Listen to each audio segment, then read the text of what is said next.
Um, Kobe is a guy who highly skilled. Sometimes he could be a guy you play with, you get mad because he jacks up shots, Right. stacks of them. Right. You know, only Chuckers score 80 points. Right. Right. But he's on the downside of his career. I think the basketball gods are telling him you're not getting near Malone and Kareem. Mm-hmm. Yeah, I agree. Yeah. It's time for him to unlace the shoes. He's not gonna do that. He's not gonna do that. He got one more year. That. How much is he owe? What, 20-something million? 20, almost 30 million. It's almost 30 million. He's coming back. It's a ridiculous contract. He coming back to get that paper. He got one more year. He ain't gonna leave that. No way. He coming back. You know, and straight up, he coming back. And from what I hear, he wants to be very active in the recruiting process of possibly luring these free agents to come to LA and whatnot. I wish him luck because we've seen how that process went last year during the off season. Yeah. Dwight Howard bounced. Right. So I wish him a hell of a lot of luck on that. Carmelo said, nah, I'm good. Paul Gasol left where he could have made more money. Right.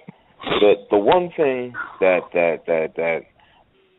one thing I'm going to use this phrase a couple of times tonight during the broadcast. It could be a blessing in disguise.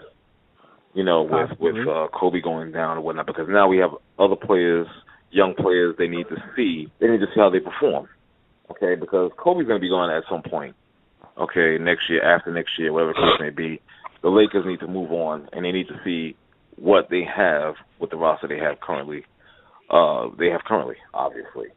Okay, you got Swaggy P out there. You got Jeremy Lin, who, believe it or not, I think needs to be the guy to be more aggressive and whatnot. You know what I'm saying? Because if you take out Kobe and believe it or not, I think, and you may kill me for this, but I think that Lin is arguably probably the best player they have, along with Swaggy. You are off in that, but now hold on before you say anything. I'm not saying Lin is a superstar. I wasn't gonna say that either. Okay, what are you gonna say? No, when I say that, I'm just saying on the team he's the best player, arguably the best player between him and Swaggy. I'm agreeing with you, but you groove killed me like I've often groove killed you. Yes, exactly, and you did it a lot more than me. Yes, I have. That's my forte. No, I was gonna say that. I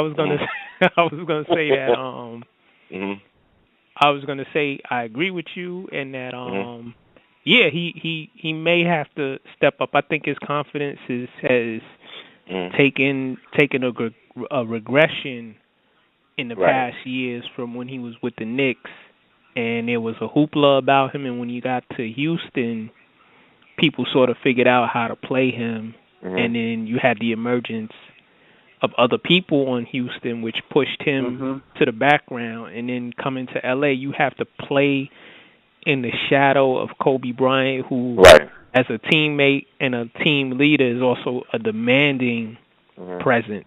So I think that has affected him, and also this is your third team now. Actually, it's his fourth team, because he was with another team before he came to the Knicks. He just wasn't getting any burn. But now this is your fourth team in less than 5 years. You kind of sound like a journeyman. Well, yeah, okay. And that's not to take. I think he's a good player. I just don't think he's a starter. He could probably start for a few teams, but I don't see him as a starter or a superstar or a star. Right. Just mainly a good role player. Right. Okay. Well, you just mentioned that you can see him as a starter on certain teams. The team that he's on currently is one of those teams.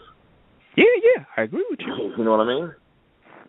There's no question about it and whatnot. And my thing is, you need to see how some of these other younger players that might not have gotten any burn with Kobe on the court, we're talking about guys like excuse me for a second, Jordan Clarkson, possibly Wayne Ellington, Ryan Kelly, those type of guys and whatnot.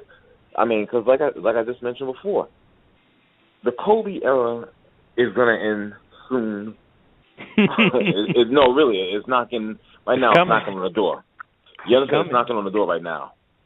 Okay, so you're gonna have to see what you have, what the roster that you have presently constructed. So this could be a blessing in disguise. You never know. They might be able to find their own, like maybe Mason Plumlee or whatever the case. I'm just saying, you never really know. Yeah. Mhm. Just and no offense to Jeremy Lin, but he's been in the spotlight before, so I think he could handle the load if it's presented to him for the rest of the season. Right. Where he can be the man and score and get assists and play better than what play better than he's been playing so far. Also playing in the shadow of Kobe. Sometimes if you look at some of the stats, Kobe's taking all the shots and everybody else is very few shots divided amongst the rest of the team. You didn't mention somebody, Don't mention that guy, please. Carlos Boozer isn't going to step Yeah, whatever. Like I said, even with that, I think Jeremy Lin is still better than him. Even with that. I agree with you. Yeah, thank you. I just being sarcastic. I know you were. I heard it in your voice. No, but I think honestly that Lin, if he can regain his confidence and be aggressive and play within himself, I think he could be effective on that Lakers squad or whatnot. Just know your game. Be smart about it. And again, I'm not saying, guys, because once I say, once you put stuff out there in the air, in the universe and stuff like that, and it goes on, or social media, or whatever the case may be, people tend to take your words and, I can't believe you're saying that Lin's a superstar, and this and no, nobody's saying that. Nobody's saying that. I'm just saying on this particular team, which is lottery bound, lottery pick bound, okay, they're not a playoff contender, I think that he is the best of the bunch. That's it. It's between him and Swaggy P, but the bottom line is they're at the top without Kobe on it, playing. That's I'm stating facts here. Nobody can tell me different. I agree with you. I agree also. Any final thought? I just want the Lakers to win more games than the Knicks so that they don't affect our draft position. There you go.